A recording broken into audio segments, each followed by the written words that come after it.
Vejamos quais são as competências da União, Estados, municípios e do Distrito Federal na execução de políticas públicas. O texto da Constituição Federal de 88 embasará todas as discussões deste item, sendo a apreensão do espírito democrático dos seus artigos 1º e 3º fundamental para a construção e desenvoltura do discurso das candidatas. Profundamente arraigados na perspectiva de participação popular, esses artigos são um preâmbulo indispensável à compreensão da divisão das competências entre a União, Estados e municípios e o Distrito Federal. Isto porque eles associam questões estruturantes do Estado, questões fundamentais do Estado brasileiro, como valores, ao formato que a sociedade deve adquirir. No artigo 1º, estão expostos os fundamentos do Estado Nacional, isto é, os elementos pertencentes ao país, portanto, que devem ser pontos constantes do discurso das candidatas comprometidas com a consolidação do Brasil enquanto Estado democrático de direito. Assim, o artigo 1º diz: a República Federativa do Brasil, formada pela união indissolúvel dos Estados e municípios e do Distrito Federal, constitui-se em Estado democrático de direito e tem como fundamentos 1. A soberania, 2. A cidadania, 3. A dignidade da pessoa humana, 4. Os valores sociais do trabalho e da livre iniciativa e 5. O pluralismo político. Ele ainda tem um parágrafo único. Todo o poder emana do povo, que o exerce por meio de representantes eleitos ou diretamente nos termos desta Constituição. Esses 5 pontos constitucionais apontam para a correção de nossas grandes mazelas morais: o entreguismo, a exclusão sociopolítica e cultural dos indivíduos, a degradação humana, a herança escravocrata e o totalitarismo político. No artigo 3º, por sua vez, no qual estão definidos objetivos, metas e normas qualitativas que deverão ser alcançadas pelos governos a partir da efetivação de políticas públicas nos níveis federal, estadual e municipal, temos a base física para uma prática democrática, isto é, para a organização da plataforma político-administrativa da candidata. O artigo 3 diz dessa maneira: constituem objetivos fundamentais da República Federativa do Brasil 1. Construir uma sociedade livre, justa e solidária. 2.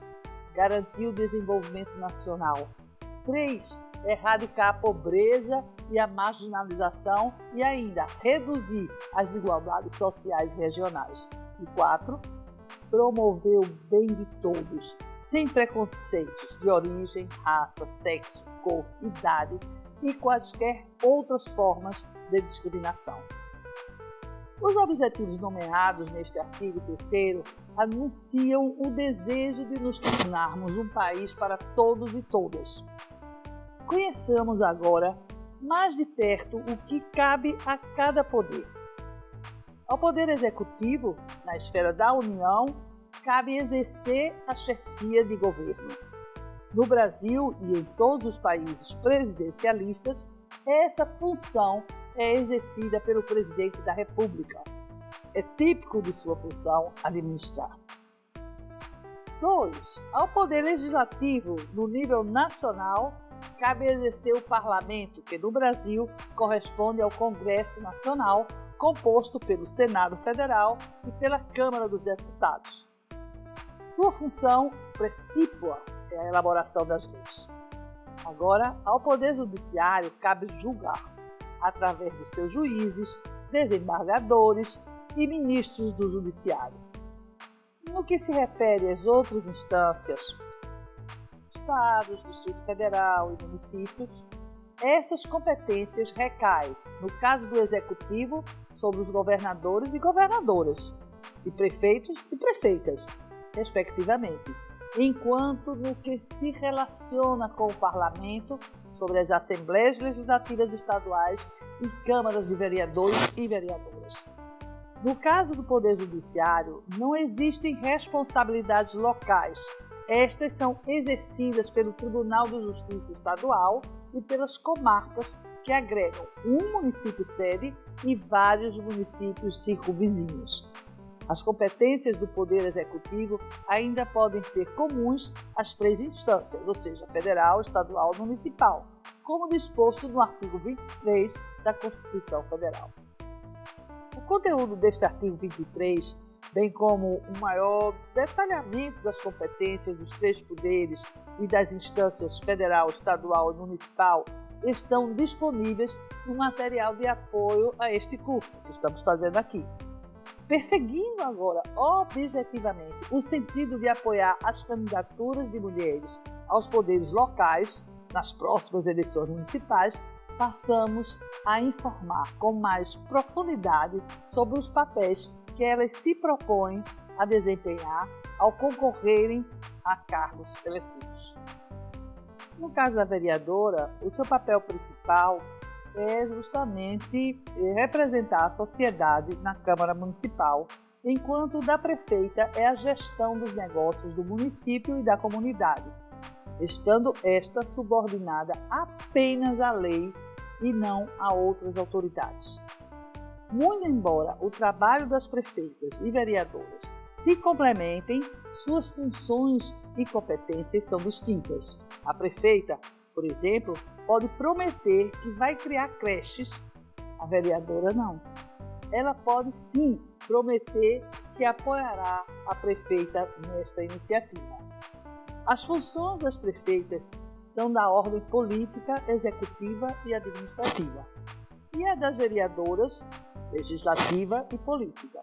Assim, podemos dizer que as vereadoras têm duas grandes missões. Uma, fazer as leis. Duas, fiscalizar o trabalho do Poder Executivo Municipal.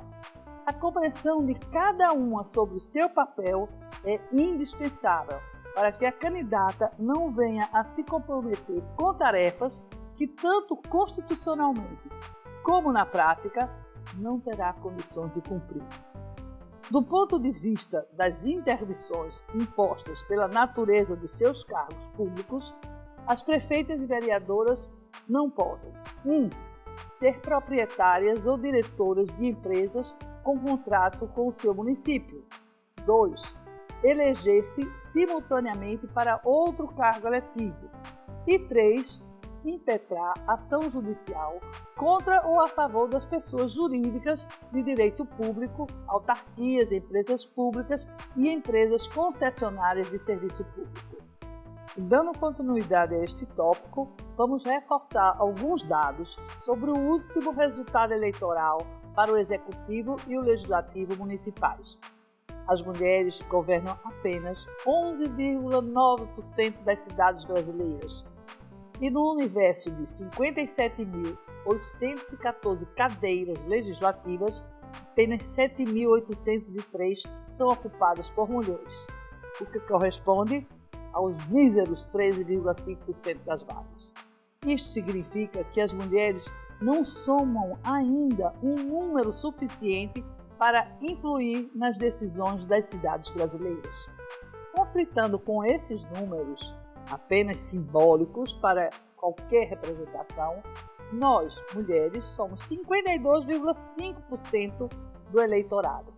Deveríamos ser também 52,5% das candidaturas e repetir este percentual nas eleitas. Como isso não se efetivou até hoje, podemos dizer que vivemos numa democracia representativa faltosa, sujeita a degenerações contínuas. O momento de uma nova eleição, por sua vez, significa a possibilidade de correção desse cenário desvantajoso para as mulheres e perigoso para a própria democracia. Enfim, ao sermos maioria da população e do eleitorado, poderíamos potencialmente eleger quem nós quiséssemos. No Brasil, os níveis federal, estadual e municipal. Porém, como a cultura patriarcal pesa mais do que os números, as mulheres sofrem discriminações políticas em razão da sua condição de gênero. desde a escolha das candidaturas pelo partido até as restrições familiares, passando por sua menor visibilidade pública e menor estrutura financeira. Portanto, é premente nos organizarmos enquanto segmento da população, pressionar os nossos partidos para acolherem e prestigiarem as nossas candidaturas e assim dispormos das condições materiais e políticas para eleger mulheres e promover a igualdade política entre os sexos. Agora vamos conversar sobre políticas públicas para todas as mulheres. Escrevíamos no caderno da candidata Mulheres e Política, elaborado pela Secretaria da Mulher de Pernambuco, SEC Mulher PE, em parceria com a Associação Municipalista de Pernambuco, a AMUP, em 2016, que as políticas públicas para as mulheres no Brasil são aquelas ações que têm como sujeitos as mulheres e estão dirigidas 1. À reparação das discriminações por elas sofridas ao longo da formação do Brasil. 2. A promoção da igualdade social, política e econômica entre os sexos. E 3. Ao atendimento adequado das necessidades específicas das populações femininas. Resumindo, dizíamos e repetimos agora que as dimensões das políticas para as mulheres abrangem reparação, proteção e atendimento das suas especificidades biológicas e culturais. Biológicas, conquanto ligadas à reprodução, gravidez, parto, pós-parto, etc. Culturais, relacionadas às suas desvantagens sociais, econômicas e políticas.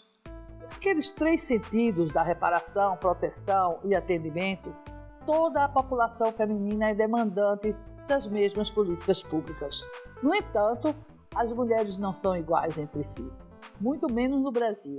Por isso, dependendo do seu lugar de nascimento, campo ou cidade, de sua orientação sexual, heterossexual, lésbica ou transexual, da sua idade, criança, adolescente, adulta ou idosa, da cor da sua pele ou etnia, negra, branca, indígena ou amarela, etc., elas têm necessidades próprias e por isso demandam políticas públicas específicas.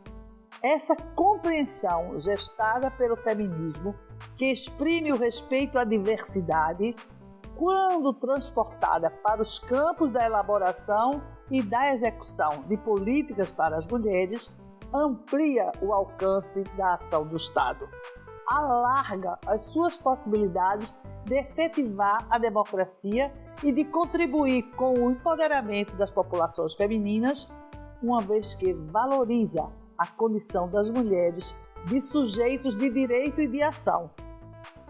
Esta é a diferença fundamental entre a perspectiva filantrópica patriarcal da política para mulheres e as inspiradas no feminismo. Na primeira, a base ideológica é a compreensão de que as mulheres são indivíduos apenas vulneráveis, carentes e, portanto, eternos dependentes da ação do outro. Na segunda, as mulheres são tomadas como protagonistas de mudanças na sociedade e nas suas próprias vidas. Vejamos essas trajetórias. Trajetória da criação de políticas para todas as mulheres. No Brasil, o processo de criação de políticas públicas para as mulheres é revelado ao analisarmos a participação das brasileiras na agenda pública nacional nos últimos 45 anos. Foi ali, em 1975, com a retomada do movimento feminista e a instituição da Década da Mulher pela Organização das Nações Unidas, ONU, que começou, ainda em plena ditadura militar, a pressão sobre o aparato do Estado para a adoção de ações em favor da emancipação e da melhoria das condições de vida das mulheres. O fato público que marcou o início dessa etapa foi a realização da Semana de Pesquisas sobre o Papel e o Comportamento da Mulher Brasileira na sede da Associação Brasileira de Imprensa, ABI, no Rio de Janeiro, naquele mesmo ano. Lá estiveram reunidas feministas brancas e negras, gente da universidade, da classe operária e da militância clandestina, Naquele momento em que a repressão política proibia as movimentações populares, estudantis, passeatas e assembleias, a denúncia do machismo e a defesa pública da igualdade de direitos entre os sexos, no espaço de um seminário de pesquisa, parecia algo apropriado e, ao mesmo tempo, muito ousado. Mais do que isso, desafiador do patriarcado como um todo, pois o que acontecia era o lançamento das mulheres como protagonistas das lutas por liberdade, mediante a criação de formas próprias de enfrentamento do regime militar e de promoção de redemocratização de todo o país. As mulheres atuavam em duas frentes: na auto-organização, demandando políticas públicas em favor de sua emancipação, e na construção de comitês pela liberdade dos presos políticos e pela volta dos exilados. Em dezembro de 1979, veio então a anistia, e o trabalho político das mulheres foi amplamente reconhecido. As que voltavam do exílio se juntaram às que haviam ficado. Cresceram os grupos feministas e a pressão sobre o aparato do Estado aumentou. Esse reencontro produziu uma grande troca de experiências e novos conhecimentos.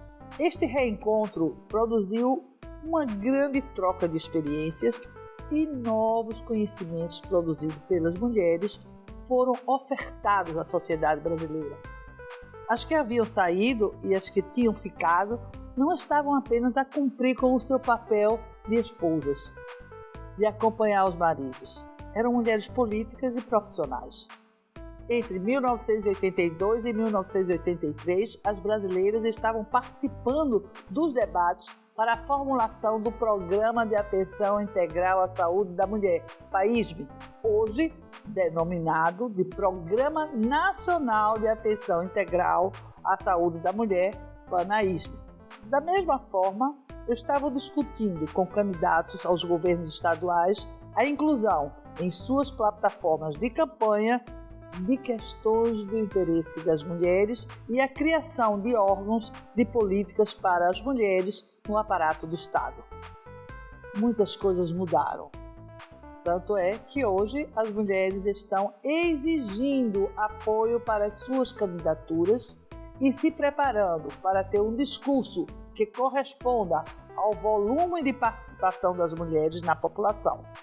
Porém, precisamos ter consciência de que a ação feminista, ao tornar-se sempre mais presente e de maneira continuada no aparato do Estado, levou um número crescente de mulheres para o campo da formulação e implementação de políticas públicas específicas e especializadas, a exemplo da criação dos Conselhos da Condição Feminina de São Paulo e Minas Gerais, ambos em 1983, do Conselho Nacional dos Direitos da Mulher, CNDM, em 1985, da Delegacia Especializada da Mulher, DEAM, de São Paulo, no mesmo ano, e a do Recife, em 1986. Desta feita, a entrada das mulheres no aparato do Estado moveu-se em duas direções.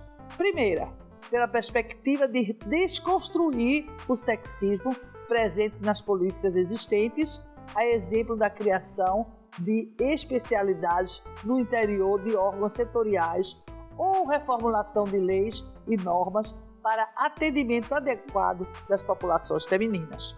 2. Pelo veio de inaugurar políticas públicas próprias, afirmativas, voltadas para a emancipação e empoderamento das mulheres, no sentido de garantir às populações femininas os direitos que os homens já desfrutavam. O feminismo sensibilizou as mulheres de diferentes movimentos sociais, as quais passaram a demandar, junto às suas organizações e ao Estado brasileiro, o lugar de beneficiárias diretas das políticas públicas, instigando a ruptura com a situação tradicional que as colocavam como beneficiárias apenas enquanto membros da família. São exemplos de conquistas neste campo: 1. A inclusão do nome das mulheres no título da terra e na escritura das unidades habitacionais do programa Minha Casa Minha Vida. 2. A preferência das mulheres para a titularidade do Bolsa Família. 3. A oferta de formação profissional e tecnológica no âmbito do CETEC, MEC, por meio do programa Mulheres 1000. Como resultado dos esforços de criação de órgãos especializados no interior de ministérios e secretarias setoriais, temos, por exemplo, a implantação das diretorias de saúde da mulher, bem como as de polícia da mulher e de apoio à mulher rural. Dentre as políticas públicas específicas e especializadas para as mulheres estão o Panaísme, do qual já falamos, que é orientado pelas conceituações feministas de direitos sexuais e direitos reprodutivos. Em seguida, estão os serviços para a efetivação do direito ao aborto legal em casos de estupro, risco de morte para a mãe e de fetos com anencefalia. 3.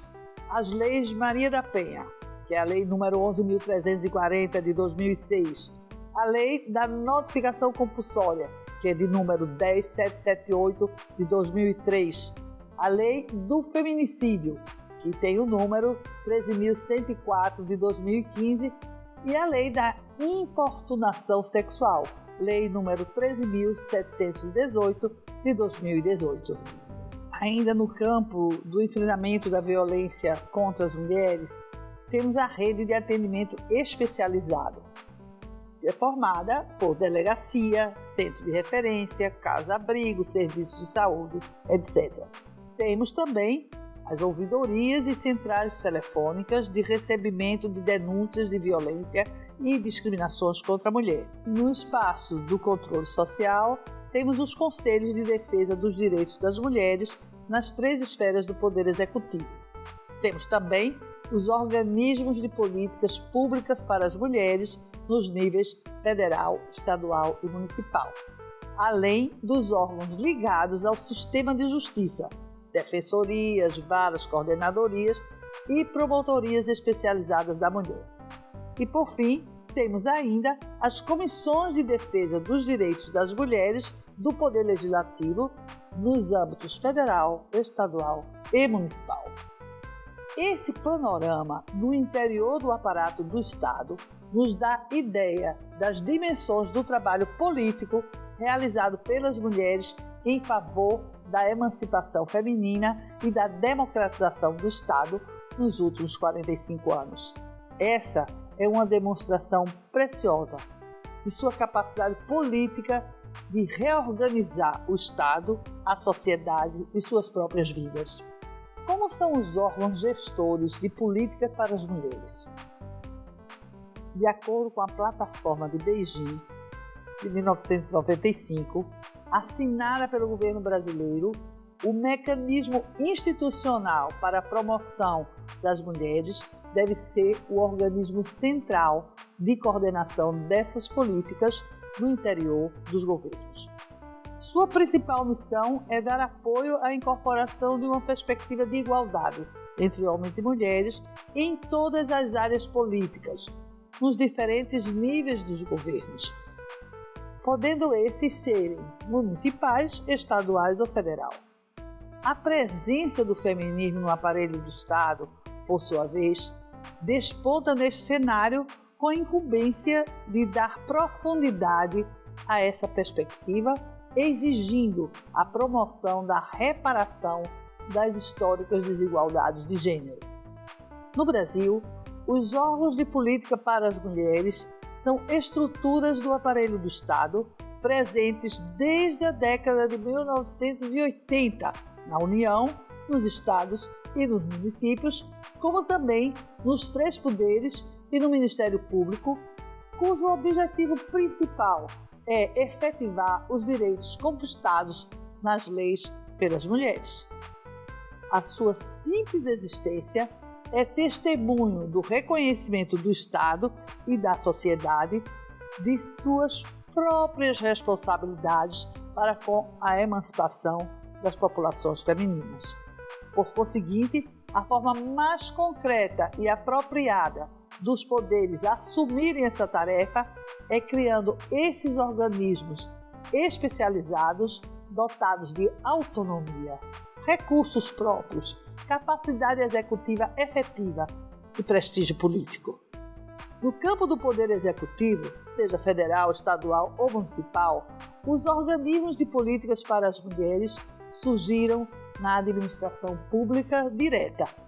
Posteriormente, temos alguns casos na indireta.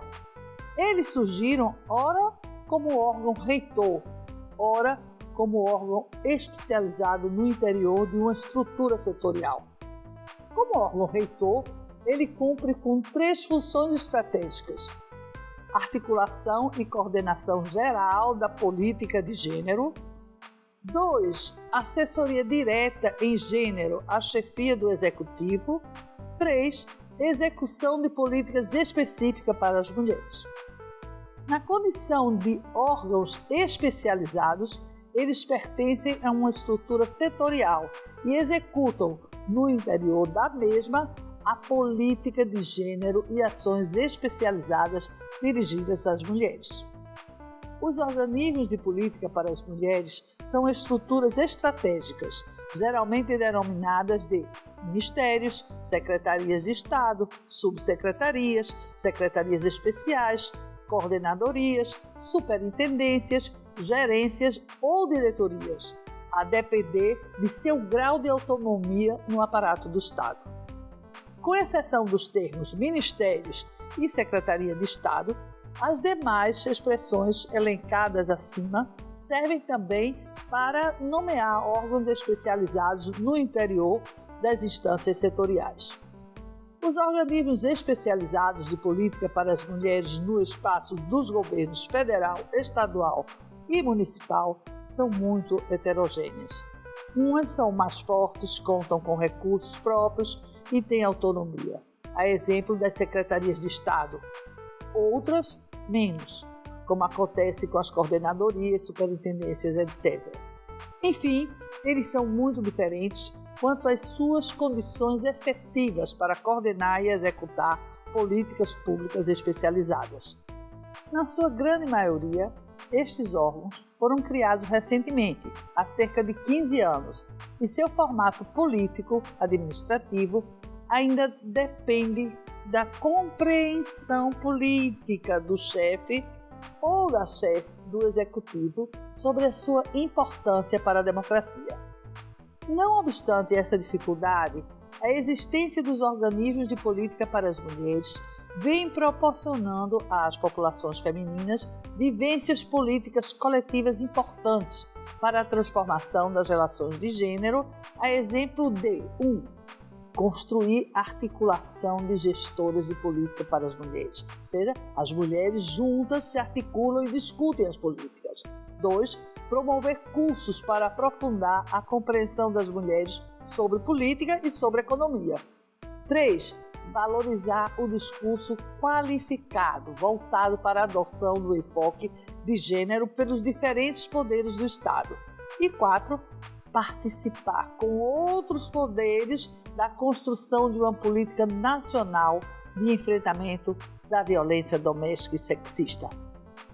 Neste universo, a Secretaria Especial de Política para as Mulheres da Presidência da República desempenhou um papel de grande valor entre 2003 e 2016.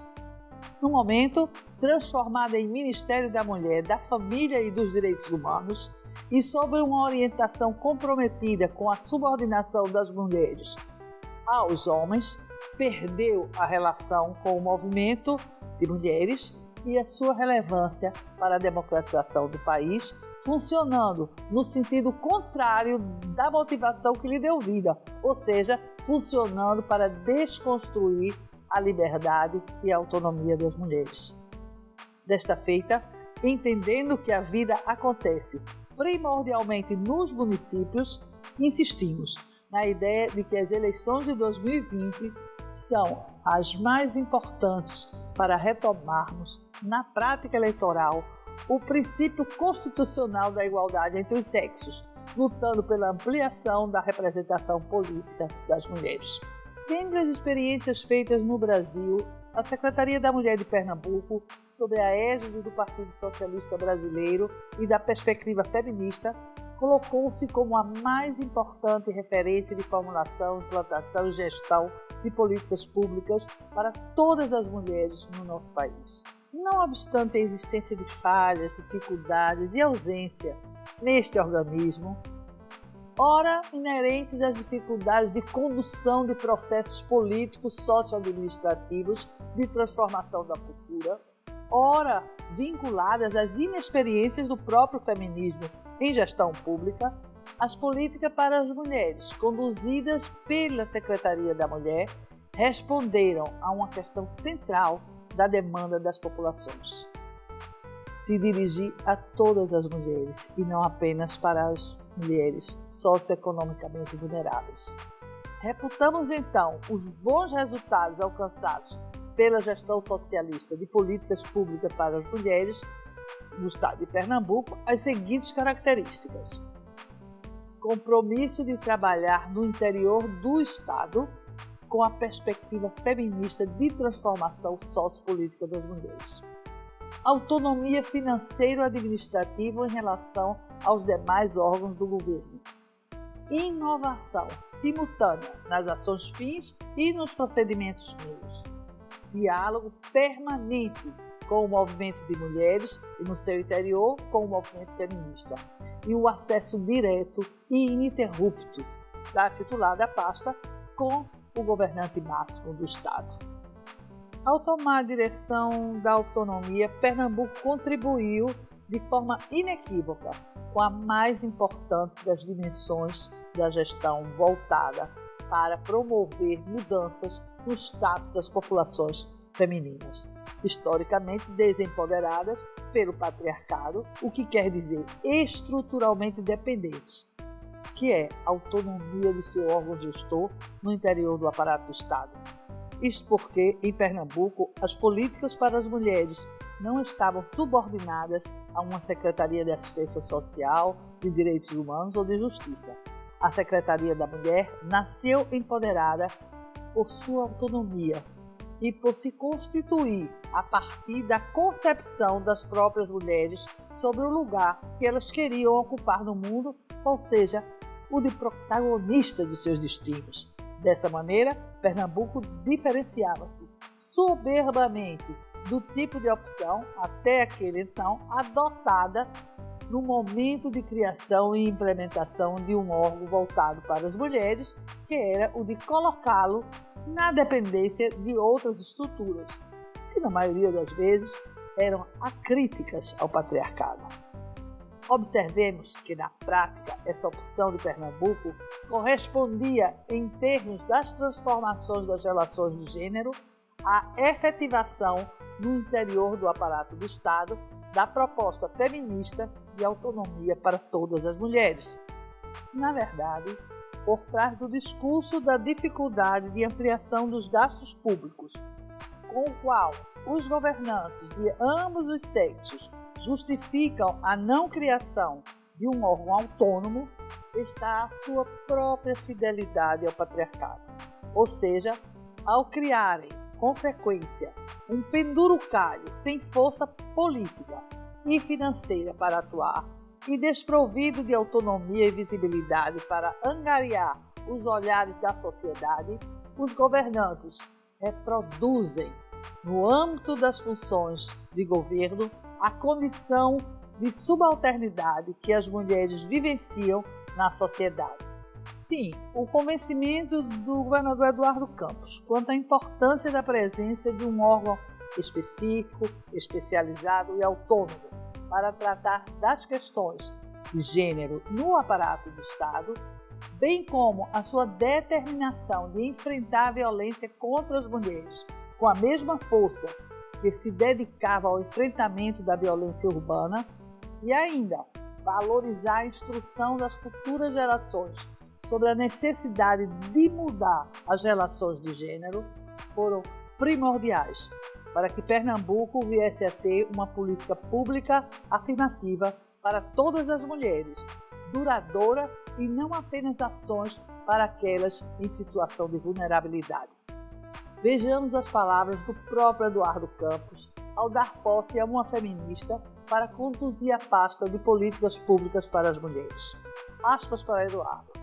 A primeira vez na história do estado de Pernambuco, nós temos institucionalmente, no aparelho do estado, um pensar da questão de gênero. Em Pernambuco, nós queremos a verdade sobre a mesa e a unidade de pernambucanos e pernambucanas no enfrentamento da violência. Nós estamos também apostando nas novas gerações. Na escola, onde temos 1 milhão de pernambucanos e pernambucanas, é o espaço que precisa discutir as questões de gênero. Enfim, podemos afirmar que as políticas públicas para as mulheres são a expressão mais acabada dos esforços feministas pela emancipação das populações femininas, enquanto a gestão dessa política é a construção mais refinada de promover a igualdade entre os sexos. Isto porque partem da sociedade civil organizada, incidem no Estado e na sociedade política.